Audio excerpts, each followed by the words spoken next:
जय हिंद। हेलो दोस्तों, welcome to selection IAS. This is Kalam Azad. आज हम एक इम्पॉर्टेंट इशू को डिस्कस करने वाले हैं जो एस्पिरेंट्स स्टूडेंट्स अभी तैयारी करने के बारे में सोच रहे हैं यूपीएससी या state services civil services examinations की, चाहे वो अभी कॉलेज में हो या 11th-12th हायर सेकेंडरी स्कूल के अंदर, राइट। तो सबसे पहला जो सवाल हमारे सामने आता है वो यही आता है कि आखिर जब आप तैयारी शुरू कर रहे हो तो आपके इनिशियल स्टेप्स क्या होने चाहिए। देखो, जब आप तैयारी शुरू कर रहे हो डजेंट मैटर कि आप कौन से फेज में हो, आपके इनिशियल स्टेप्स बहुत ही सोच समझ के, बहुत ही अच्छे से रिसर्च करके शुरू होने चाहिए। बिकॉज अगर आपने स्टार्टिंग में सही डायरेक्शन में मेहनत करना शुरू कर दिया तो चांसेस है कि आप पहले दूसरे अटेम्प्ट में सिविल सर्विसेज एग्जाम को क्वालिफाई कर लेंगे। अदरवाइज होता यह है कि कई बार स्टूडेंट्स 1 साल 2 साल अच्छे मार्गदर्शन, अच्छी गाइडेंस, अच्छे डायरेक्शंस को ये ढूंढने में ही निकाल देती हैं। ओके, तो आप थोड़ा सा टाइम ले, 1 दिन 2 दिन, हफ्ते दिन, 1 महीना, 15 दिन, ओके, जो भी हो, और आप बहुत अच्छे से समझने की कोशिश करें यूपीएससी एग्जाम के पैटर्न को, ट्रेंड को, ओके, और स्पेशली पिछले 5 सालों में क्या ट्रेंड बदल रहा है। बिकॉज 2017 के बाद यूपीएससी ने लगातार अपने आप को इवॉल्व किया है, पैटर्न को चेंज किया है। कभी एक पर्टिकुलर टॉपिक से क्वेश्चंस ज़्यादा पूछ रहे हैं जो पहले नहीं पूछा जाता था।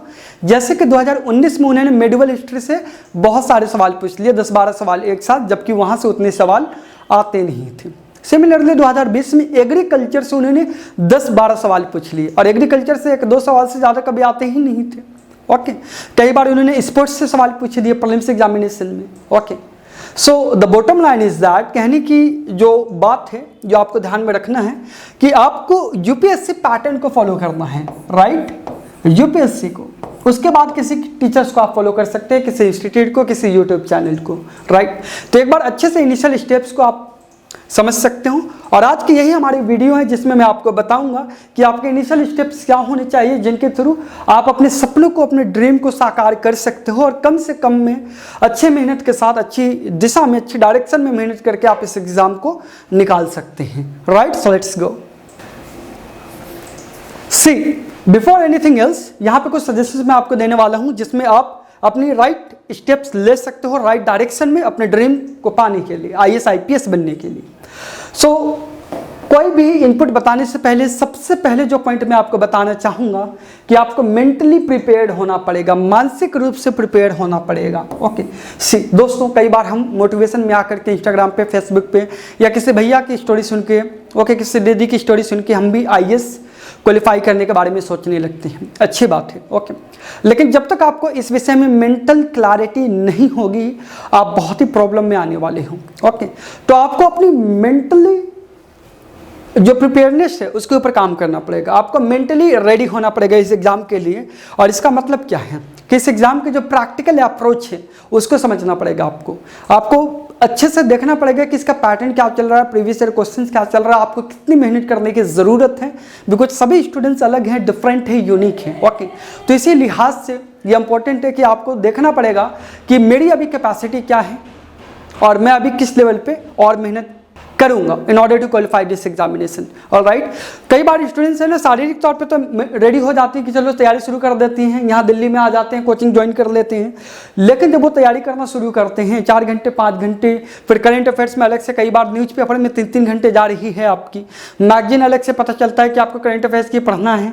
ओके, इतने सारे फैक्ट्स एंड फिगर्स हैं, तो ये चीज़ें मेंटली एग्जॉस्ट कर देते हैं आपको, और फिर आप पढ़ाई छोड़ देते हो। तैयारी तो नहीं छोड़ते हैं कई बार स्टूडेंट्स, लेकिन पढ़ाई जरूर छोड़ देते हैं, राइट। जिसका खामियाजा, जिसकी नुकसान आपको ये मिलता है कि आपकी अटेम्प्ट्स बढ़ते चले जाते हैं, 1 2 3 4 5, ओके, पंचवर्षीय योजना में तब्दील हो जाता है वो, और ये एग्जाम निकलता नहीं है। क्योंकि स्टार्टिंग में अगर आपको मेंटल क्लैरिटी आ जाए तो आप अपने बेसिक को, अपने फाउंडेशन को स्ट्रांग पढ़ोगे। जो पहला साल होता है तैयारी करना वो बहुत इंपॉर्टेंट होता है, फर्स्ट ईयर आपके तैयारी का बहुत इंपॉर्टेंट होता है। तो अगर कई बार आप एग्जॉस्ट होकर के अगर आप मेंटली रेडी नहीं हो और आपने तैयारी शुरू कर दी तो फाउंडेशन आपका पहले साल ही बनता है। तो अगर आपने यहाँ पे फिर थोड़ी सी ढील दे दी, एग्जॉस्ट हो गए, पढ़ा नहीं अच्छे से, रिवाइज नहीं किया, टेस्ट नहीं लगाए, तो आपकी फाउंडेशन अच्छी बनेगी ही नहीं, और अच्छी नहीं बनेगी तो इसका मतलब क्या है कि इसके बाद एक एग्जाम का है ना, एक पूरा सर्कल बन जाता है जिसमें आपके एग्जाम्स होते हैं और आप घूमते रहते हो, कभी प्री, कभी मेंस, कभी स्टेट पीसीएस की तरफ चले गए, कभी यूपीएससी का प्री दे रहे हो, कभी सीएपीएफ का एग्जाम दे रहे हो, और इस चक्कर में कभी आपका एग्जाम निकल ही नहीं पाता है। तो इसका सीधा सीधा रीज़न ये है क्योंकि आपने अपने फाउंडेशन के ऊपर, अपनी नींव के ऊपर पकड़ नहीं बनाई है। ओके, सो मेंटली आपको रेडी होना पड़ेगा कि हाँ मुझे 8 से 10 घंटे पढ़ना पड़ेगा एवरेज बेसिस पे, ये फैक्ट है। ओके, डिपेंड करता है स्टूडेंट्स के ऊपर, कई बार 6 घंटे में भी हो जाता है, कई बार स्टूडेंट्स को 12 घंटे भी लगते हैं, राइट। आप क्वालिटी टाइम कितना दे रहे हो मैटर ये करता है। ओके, तो मानसिक तौर पे आपको रेडी होना पड़ेगा, 3-3 घंटे बैठ के पढ़ाई करनी पड़ेगी, टेस्ट लगाने पड़ेंगे आपको बिना किसी ब्रेक के। ओके, ये आने वाले टाइम का हिस्सा, मैं आपको पहले दिन से नहीं बोल रहा कि आप प्रीलिम्स की, मेंस की टेस्ट सीरीज शुरू कर दीजिए, फाउंडेशन बनेगा, लेकिन आपको मेंटली रेडी होना पड़ेगा कि यस ये सभी चीज़ें this are the part of the process, ये आगे होने वाली है मेरे साथ में। ओके, तो एक बार मेंटली रेडी हो जाओगे तो किसी भी जंग को जीतना आसान हो जाएगा।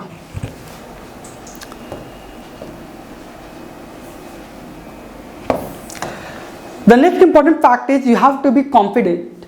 ओके, देखो आपकी इससे पहले की तैयारी क्या थी, आप स्कूल में कैसे थे, इट डजंट मैटर।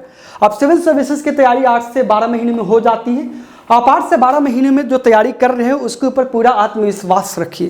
साथ ही साथ कॉन्फिडेंस को गेन करने के लिए आपको रिवीजन करना होगा अच्छे से, सो दैट पीछे वाली चीज़ें जो आपने पढ़ी है वो भूले नहीं। और कुछ टेस्ट लगा सकते हैं आप। ओके, टेस्ट लगाने से आपका कॉन्फिडेंस बढ़ता चला जाएगा, आपकी परफॉर्मेंस बढ़ती चली जाएगी। साथ ही साथ आपको कंसिस्टेंट होना पड़ेगा। देखो यूपीएससी की तैयारी में ऐसा नहीं है कि आप बहुत ज़्यादा मोटिवेटेड होकर के एक दिन 16 घंटे पढ़ रहे हो और फिर इसके बाद गायब हो जा रहे हो, ऐसा नहीं करना होगा। आप एक दिन 16 घंटे मत पढ़ो, लेकिन आप डेली का 4 घंटे, 5 घंटे, 6 घंटे पढ़ो, लेकिन वो रोज पढ़ना पड़ेगा, हर रोज का काम है ये।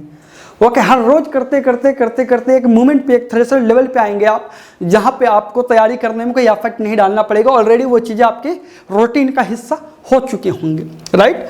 साथ ही साथ आपको सिलेबस के ऊपर मास्टर करना पड़ेगा। देखो यूपीएससी का जो सिलेबस है ना, प्री का तो 7 पॉइंट्स में दे रखा है उन्होंने, वो वहाँ पे सब कुछ पता नहीं चलता है टॉपिक्स क्या है।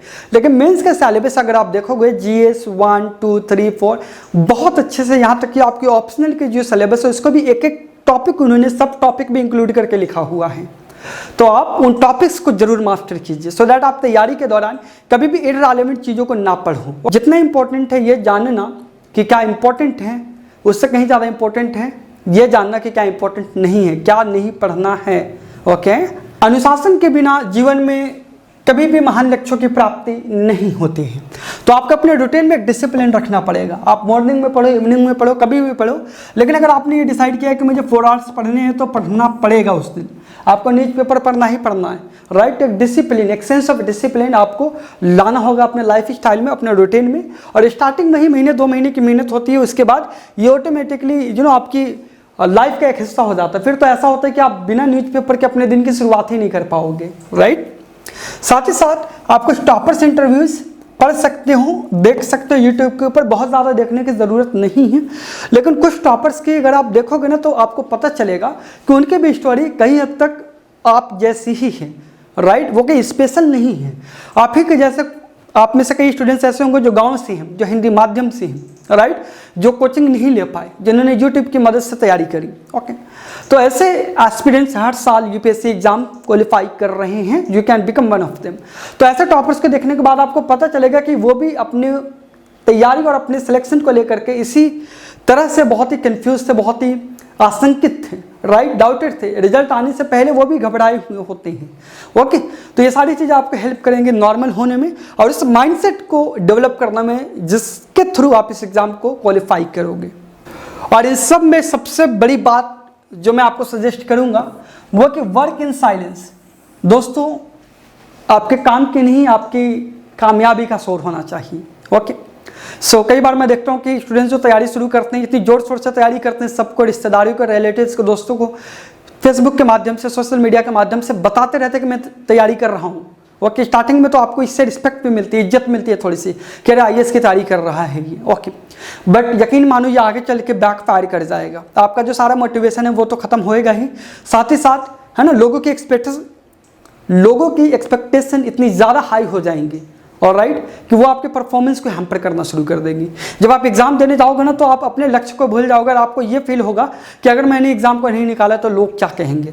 तो इस तरह के फालतू के प्रेशर मत लीजिए, राइट। आप चुपचाप से अपनी तैयारी कीजिए, जब रिजल्ट आएगा तो अपने आप उसकी शोर हो जाएगी, right. Work hard in silence and let success make the noise. इसके साथ साथ आपको अननेसेसरी नोट्स और मटेरियल्स को अवॉइड करना है। ओके, देखो जब आप राजेंद्र नगर या मुखर्जी नगर दिल्ली में आते हैं तो आप देखते हो कि रोडों के ऊपर मटेरियल का बाढ़ आया हुआ है, फ्लडेड है रोड, इतना सारा मटेरियल है जो कि किसी भी एस्पिरेंट के लिए ये पॉसिबल नहीं है सभी को अच्छे से पढ़ना, राइट, इवन एक बार भी पढ़ना। सो आप अननेसेसरी नोट्स या मटेरियल्स के पीछे मत भागिए, सभी नोट्स अच्छे होते हैं। हाँ, डेफिनेटली कुछ नोट्स बहुत ही साइंटिफिकली डिजाइंड होते हैं जिसके ऊपर वाकई जो टॉपर्स के गाइडेंस में बनाए गए हैं। ओके, जैसे कि सिलेक्शन आईएएस की अगर आप ऐप के ऊपर जाओगे तो हमने हाई क्वालिटी के नोट्स और एमसीक्यू और मेंस की आंसर राइटिंग फ्री में सभी को प्रोवाइड किया हुआ है। तो यहाँ पे जो टॉपर्स हैं उन्होंने खुद उनको डिज़ाइन किया है आप जैसे एस्पिरेंट्स को सपोर्ट करने के लिए। ओके, और वो नोट्स टू द पॉइंट है, नोट्स में आप इन बातों का ध्यान रखें कि अपडेटेड हो। ऐसा नहीं कि 2005 में 1998 में आखिरी बार उसको अपडेट किया गया था, ऐसे मटेरियल भी मार्केट में अवेलेबल है। Okay, number 1। नंबर 2, आपको ये ध्यान रखना पड़ेगा कि जो लेटेस्ट पैटर्न चल रहा है यूपीएससी का, क्या वो क्वेश्चंस यहाँ से सॉल्व हो पा रहे हैं, राइट, नंबर 2। नंबर 3, इसके साथ साथ आपको यह भी देखना पड़ेगा, राइट, कि जो नोट्स बनाए गए हैं उसमें कोई भी इररिलेवेंट इंफॉर्मेशन तो नहीं है, क्योंकि यूपीएससी में 200 शब्दों में आंसर देना होता है और अगर आप उसके ऊपर 2500 शब्दों का आर्टिकल पढ़ रहे हो तो that's not going to help you, right. तो ये जरूरी है कि आप टू द पॉइंट रेलेवेंट चीज़ों को ही इंक्लूड करें और इररिलेवेंट चीज़ों को एक्सक्लूड करें आप अपनी तैयारी में। इसके साथ साथ develop sense of empathy develop करने की कोशिश करें, प्रैक्टिकल बनने की कोशिश कीजिए, क्योंकि आप जानते हो कि एक बार आपका सिलेक्शन हो गया तो आप लबासना में ट्रेनिंग के लिए मसूरी जाएंगे और इसके बाद आप सभी को भारत दर्शन का सुनहरा मौका मिलता है। उसमें भी इस चीज़ के ऊपर ही बहुत ज़्यादा फोकस किया जाता है कि आपके अंदर एम्पैथी हो थोड़ी सी, राइट। एम्पैथी का बेसिक मतलब ये होता है कि आप दूसरों की जो पीड़ा है, तकलीफ है, प्रॉब्लम है, उसको समझ पा रहे हो अपने आप को उस प्रॉब्लम में रख करके। ओके, तो ये एम्पैथी होता है। तो आपको प्रैक्टिकल होना पड़ेगा, बिकॉज कल को सिलेक्ट होने के बाद आपको आईएएस आईपीएस बनना है, आप देश के लोगों की ही सेवा करने जा रहे हो, तो आपके अंदर सद्भावना होनी चाहिए, सभी के लिए मोहब्बत होनी चाहिए, राइट।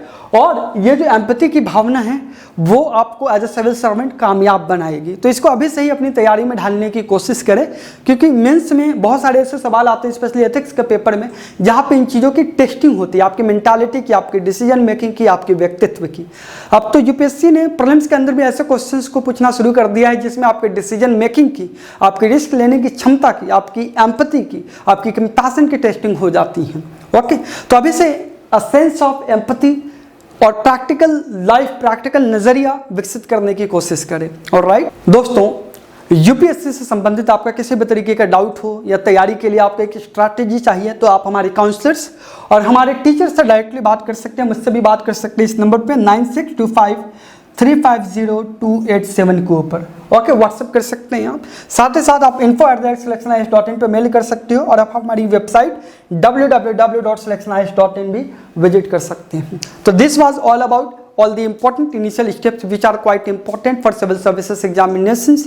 ओके, मैं कलाम आज़ाद आपके उज्जवल और सुनहरे भविष्य की कामना करता हूँ। जय हिंद।